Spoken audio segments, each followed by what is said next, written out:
Binansagan siyang megastar ng manunulat na si Ronald Carvalho. Isang natatanging bituin na mula sa simula hanggang sa kasalukuyan ay tinitingala at hinahangaan hindi lamang ng kanyang mga taga-subaybay, kundi maging ng mga kasamahan niya sa industriya.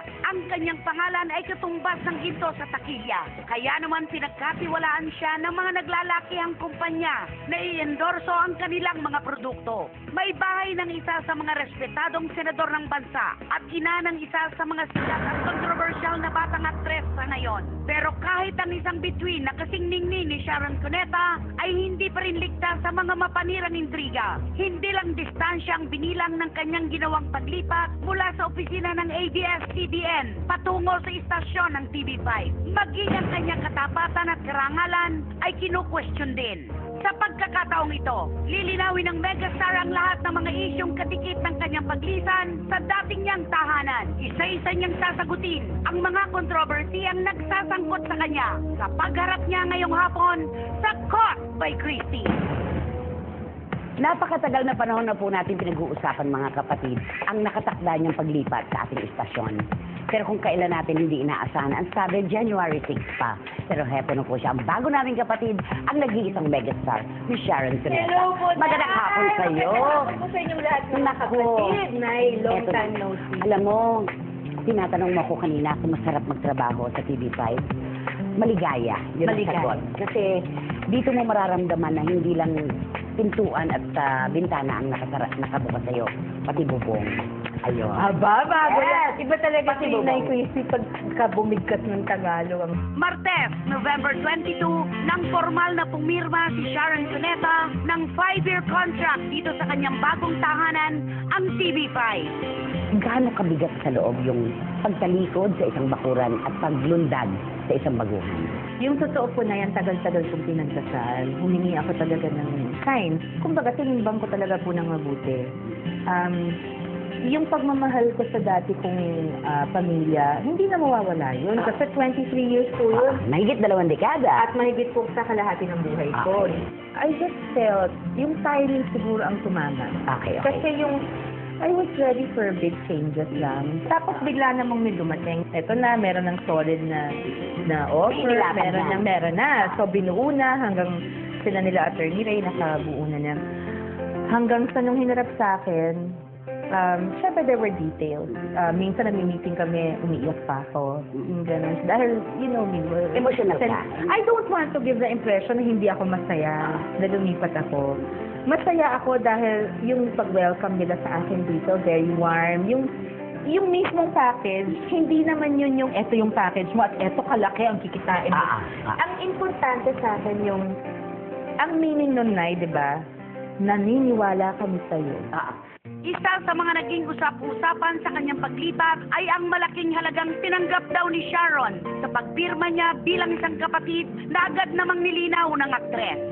Nung umiyak ako minsan, sabi ko, ako yung walang presyo eh. Yung parang iyak na ako na iyak na it was really, yung sinabi ko, it was the kind of freedom I was looking for. Freedom in terms of artistic, creative control and ganyan. Pero more than that, totoo yun, Nay. Talagang sabi ko nga, kasi ang pangit naman to confirm or deny the amount. Pero yung akin, kung ano man yung amount, hindi yun yung per se. Di ba? Malaking halaga siguro. Pero, let's just say, kung ano man yung kikitain ko, Nay, hindi ko first time ma-meet. At sa pagtapak niya sa Kapatid Network, isang pamilyar na mukha ang makakasama niya sa kanyang bagong bakuran. Ang ama ng kanyang panganay na anak at naging katambal sa maraming pelikulang tinutukan ng sambayanan, si Gabby Concepcion. Yung bang relasyon niyo ni Gabby ngayon, mas napakaganda kaysa nung mga nakararaan panahon? Sabi ko parang cool. Ay, malayo sa dati. Naku, civil kami. Ngayon, namlolokohan kami. Inano nga yun, sabi niya, tinext niya ako, sabi niya, kwento ko lang, cute naman eh. Sabi niya, please watch PS I Love You game. Ayoko, pinaghiwalay niya si Mark at Christine. Saka hindi na ako si Christine. Hindi kasi naman possessive ako sa movies ko. Pero I'm sure maganda yun, diba yun? Ang iyong mga anak, kumusta eh? Alam ko yon yung pinupunto mo kay Casey, na ang anak mo, pinalaki mo, nabuo ang tiwala mo sa kanya, lumalaban, at nasaan ka bilang nanay dito sa usaping ito?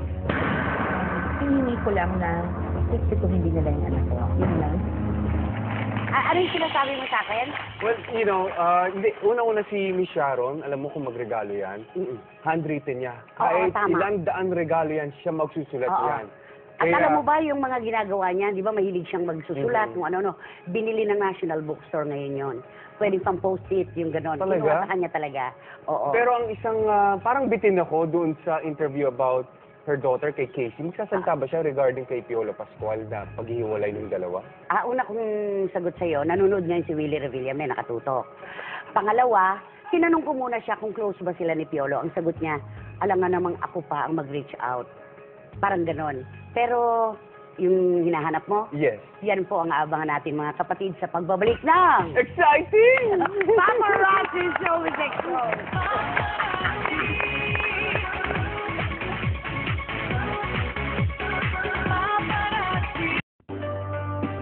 Malaki na ang napatunayan ni Sharon bilang isang aktres at wala nang maipipintas pa sa kanya bilang isang asawa. Pero kung may isang larangan man kung saan siya ay nagre-reyna, ito'y walang iba, kundi ang kanyang pagiging ina sa kanyang mga anak.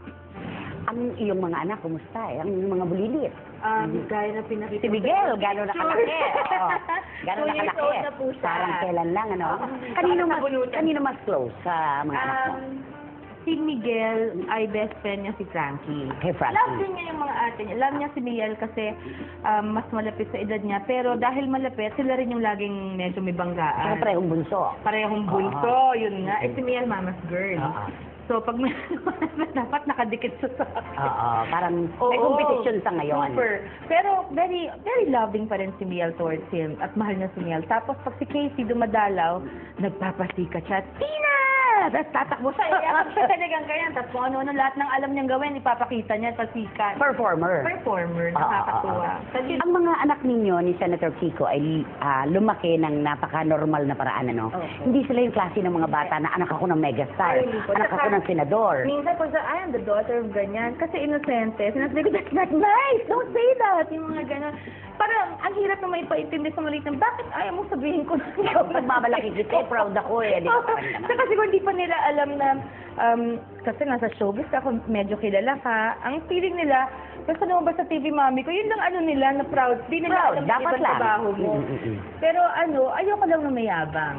Okay. So, lagi kong pinapaalala, iba yung confident, iba yung conceited. Totoo yun. Hindi rin maiiwasan na magpahayag siya ng saloobin bilang isang ina sa malaking kontrobersiyang kinasasangkutan ng kanyang anak na si Casey Concepcion. Ang balitang hiwalay ng dalaga sa boyfriend nitong si Piolo Pascual. At nasaan ka bilang nanay dito sa usaping ito? Ako na ganito lang, hindi ako yung tipong maninira ng kapwa. Oo. Sumalog ko kasi I respect na kung ano man yung pinagsamahan nila, bahagi ng buhay ng anak ko eh. So, and I respect anybody that works hard, and he has worked hard for his name. Ang akin is they're adults, they got into a relationship, and pareho namang, kumbaga yung anak ko naman, hindi naman bulag yan pumasok. Hindi maiwasan yung, because they live the relationship out in the public. Hindi maiwasan yung katulad nung lumalabas ngayon si Case, diba, medyo may interview siya na may lumalabas na iniiyak daw yung anak ko. Hindi maiwasan na ganun kasi since parang from the beginning in-involve nila yung mga tao nung inamin niya, 'di ba? Parang Pampubliko. pampubliko, parang you have to hindi naman pwedeng kasi ganoon tapos. Yung parang imposible namang hindi masakit. So pagbigyan na lang siguro na merong mga feelings na ganoon at hindi maiwasan na lalabas. Malasakit sa ibang tao. Malasakit sa ibang tao. Yung pagkanais niyang magprotekta pa rin. Kasi nga, they had something. So ako, I respect that. Hinihingi ko lang na respeto hindi nila yung anak ko. Yun lang. Pero yung mga kwento-kwento tungkol kay Piolo Pascual, hindi ko hinihingi na magsalita ka. Hindi ko rin hinihingi na mag-opinion ka. Pero I'm sure, bilang isang Sharon Cuneta, na miyembro ka ng isang maliit lamang na mundo tulad ng showbiz, alam mo yung mga kwento tungkol sa kanyang sexualidad, yung question tungkol sa kanyang kasarian. Nay, wag na natin. Hindi, kaya nga. Hindi ko nga. I'm afraid of you. Oo. Hindi ko nga ikaw hihinga ng opinion, pero alam mo yon, I'm sure. Marami marami ka namang marinig. Like I said, ang hirap naman pumatol sa lahat ng chismis, di ba? Maraming salamat sa inyong lahat. And because we are now in the Happy Network in TV5, please look forward to many surprises from my end sa suporta po ng mga kasama ko dito, mga kapatid. So, marami kaming ibibigay sa inyo. I promise to come up with the best that I can come up with for you starting next year. Kasing sariwa at kasing ganda ng mga kulay na ito ang dalawang kamay na pagtanggap sa'yo ng TV5. Maraming salamat. Sabi nila, kawalan daw ng ibang istasyon yung pagkawala mo sa kanila. Sa amin, napakalaking karagdagan mo sa TV5. Maraming salamat. Thank you very much. Kapatid! Thank you!